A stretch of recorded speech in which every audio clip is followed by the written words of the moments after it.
Thanks. I'm Phin Barnes. I'm a partner with First Round here in San Francisco, and I'm going to try to talk through a simple way that I think anyone in this room can establish a differentiated position in what is a very, very competitive market by creating value add rather than value advertising. So throughout the day, we've heard a lot about the market, right? And it's going up and up and up, and nobody really knows where it will go. And I think we assume that along with the rise in competitiveness in the market, billions of dollars flowing into VC funds and hundreds of new VC funds starting, every year or over the past 4 years, we assume that the rise in value add and the focus on that is a response to this competitive environment. And for me, I call bullshit on that. I think that value add is a core operating principle, and I don't think you can sort of flip-flop your operating principles based on your current competitive landscape, right? And so I think what we actually have is a correlation between competitiveness in the market and value advertising, because it's always competitive. Right? There are a couple investments that matter every year, and it's our job to try to invest in those companies. And whether it's a really hot market, a boom market, or a bust market, there's always too many investors chasing too few of those great opportunities. And so it's always incredibly competitive. And this stems from the reality that the atomic unit of the product that we all put into the market is a commodity. Right, it's cash. And so each of us are left with a choice about how we're going to differentiate in that market. And I think the choice that we have to make is between focusing on our customer, the entrepreneur, and creating product for them and adding value to them, or focusing on our competition and investing in differentiating from our competition. And to be very clear, you can be extremely successful without advertising at all, right? Benchmark has a website with their mailing address. But you cannot be successful if you don't add value, right? It's not going to work. At First Round, we have a very specific approach to adding value. Our mission is to build and serve the strongest community of entrepreneurs. We've been doing this for the past 10 years, and it came from a simple insight. We had a portfolio of very strong CEOs, strong teams, companies that were growing quickly, and they had lots of information about how to do that. They had lots of knowledge about how best to build a startup at this early stage, and yet all this information was sort of trapped in each one of their heads. And so we felt like the way we could add the most value is to help build a community out of these entrepreneurs, help them communicate directly with each other, and reduce a lot of the inherent friction that comes along with building a startup. And so by working together, we felt like they could build better technology companies. And this was a unique approach. I think it's something that fit us particularly. We have focus on just the seed stage, and it turns out that a lot of the problems you have to solve as a seed stage CEO are the same, whether you're an enterprise company or a consumer company. We have operators as general partners, and we like to build products. And so this lets us do that, lets us innovate. And we also have scale, which allows us to, one, the community is large, and it's a network effect business, and so a larger community really works, and you get leverage. And two, as a fund, we're one of the largest, if not the largest, seed stage fund, and so we have the resources to invest millions of dollars a year in the team that builds these products and services that support our founders. And people have taken lots of approaches to value add, right? But I think that every single approach that I've seen, right? There's an agency approach, there's people focusing on recruiting services, there's the network and community approach, and it's everyone's job to find their own way. There's the craft of VC approach, which I think is critically important as sort of a fundamental baseline. And so you have to find your own approach to value add. But I also think everyone's focus in value add is on building product for less than 1% of the entrepreneurs that you actually touch. And if you think about it, the investment that we're making in our network, the investment that everyone else is making in value-added services is 100% focused on the entrepreneurs that they invest in, right? Which at first round, for every 150 or so meetings that I take, we're gonna make one investment. And so this product is built for less than 1%. And it's typically very expensive to build this and to do a great job of it. And so I started thinking as an individual, sort of as a product person, how do I add value for zero cost, right? Is that possible? How can I do that? If I weren't standing on top of the first round platform, how would I add value if I were an angel? And I started rethinking how you define customer, and defining customer as 100% of the entrepreneurs that I talk to, rather than the less than 1% that we form partnerships with. And when you do that and you rethink the product that you're putting in the market and you build it for every entrepreneur that you talk to, it also helps you rethink marketing. And you stop thinking about differentiating with advertising and you start thinking about word of mouth. And because you're touching so many more people with your product, word of mouth starts to work. And about 5 years ago, I was experimenting with this, and I'm sort of a data product geek. So I started doing a survey, an anonymous survey for every entrepreneur that I meet with. And so I have thousands of data points over the last 5 years. And the one that I think is most meaningful is that over 70% of the new entrepreneurs that I meet with, when they respond to the survey, and one of the questions is, why did you want to meet? And over 70% say they wanted to meet because another entrepreneur said they should.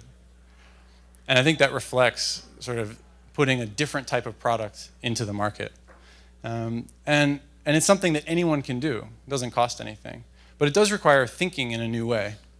And it requires thinking differently about the user experience of venture capital.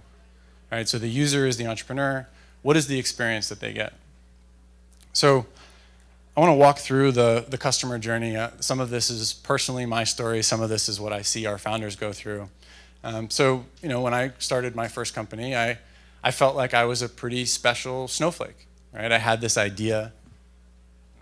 I held it closely and thought that I was going to be able to build this into a big business with the right help along the way. But I was certain that I was unique in this market. And so when it was time to raise capital to help fulfill that vision, I did my research. And I started looking through online and talking to people, figuring out which investors would really resonate with my idea, which investors were interested in the market that I was going after, and which investors could help me in the areas where I and my team were weak. And I made a list. I relentlessly networked my way in, got some meetings, excited. I was in Portland at the time, flew down to San Francisco, made the trek to Sand Hill Road. And I'll never forget walking into that first meeting, expecting kind of to have a chance to lay out my vision, talk about my passion, talk about how special this idea was, and being met with someone who was 5 minutes late. And the first question was, who are you? And the second question was, and what are you building? Right? And this was just not the way I had anticipated starting a 10-year relationship with the partner that was going to help me build this company. And so I was confused. I didn't get this, right? Like VC is a services business. I expected, hello, how can I help you? And what I got instead was someone leaning back and saying, prove it, show me. And for me, fundraising sucked. And now, having spent 7 years as an investor, part of me thinks maybe my idea wasn't that good. Maybe I wasn't that good as an entrepreneur. I didn't do a good job pitching.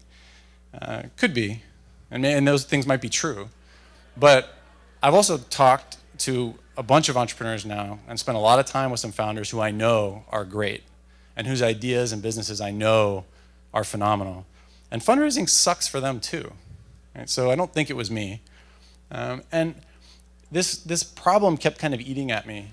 And I kind of started obsessing over why does fundraising suck for every founder, no matter how good you are. Maybe there's some exceptions. But early on anyway, I think it really is it's a slog for pretty much everyone. And it's just a terrible experience. And what I've come to is I think there's a disagreement, sort of an argument happening between entrepreneurs and VCs as to who's on the buy side and who's on the sell side. And it's easy as a VC to feel like, oh, of course, you're on the buy side.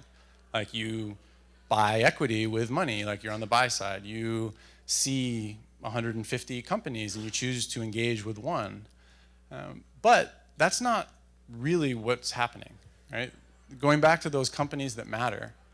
So every time ever that an investor has said, here's a term sheet, right? What that investor is really saying to the entrepreneur is, your equity is worth more than my money.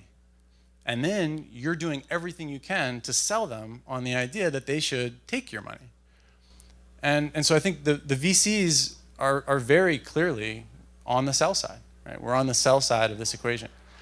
And when you really internalize that mindset, I think it changes the way you think about your engagements with founders. It changes the way you think about how you're treating them, how you're responding to them, how you're coaching them, guiding them. And I think you start to think about the product not just as post-investment, but also pre-investment. And the VC product pre-investment is like a consumer product. I've built a lot of shoes in my life. I'm a sneakerhead, and so I use shoes as an example. But like, what is it about your product that makes the entrepreneur walk across a store and pick up your product? What does it feel like when they pick it up? What does it feel like when they try it on? And how do you show them that? And so I think there are 4 things that we can all do that would add tremendous value to the ecosystem and are key requirements for a product that an entrepreneur actually wants to buy. So the first one is, I don't think you can add value to someone if you don't value their time. And this is hard as an investor. I would imagine most people here, if you look at your calendar right now, you have meetings on the calendar for 3 to 4 weeks from now that you scheduled for the coming weeks, right? You scheduled them for, oh, it's crazy right now, let's get together in a few weeks. You should just cancel them all now, because it's not a priority today. And I don't think your priorities are going to change between now and when that meeting comes. And so when you take that meeting, it's going to be a waste of time for you and, more importantly, for the founder. And the reason we do this, the reason this is a constant pattern, is because the value of time to a VC is in direct opposition to the value of time for a founder. Right? As a founder, the value of time was in immediacy. If I could get an answer quickly, that answer was far more valuable than the same answer 60 days later, right? And as a VC, the value of time has everything to do with optionality. And the longer you can wait to make a decision, the longer you can wait, you learn more about the company, you learn more about the market, you see them make progress, and then you have optionality. But as investors, I think we can add a lot of value to the market if we just have the courage to say no. Just say no up front and give back that optionality to the entrepreneur. And it would add a tremendous amount of value to entrepreneurs that you, both that you invest in and those that you choose not to. The second one is showing up prepared. And I think this is to avoid the who are you and what are you doing question. Right? Your job as an investor is to interview a founder and to get to ground truth as quickly as possible so that you really internalize and understand a founder's vision, their motivations, and their market. And if you can understand those 3 things really quickly and push on them in a meeting, right, rather than sort of doing basic fact-checking or understanding something you could learn on LinkedIn, you will make better investment decisions, you will find richer partnerships with the founders that you work with, and you will be more successful. The third one, and there's been a lot of talk about diversity today, so the typical VC partnership probably has trouble with rhythm. But rhythm not as in musical rhythm, but rhythm as in a rhythm of service delivery.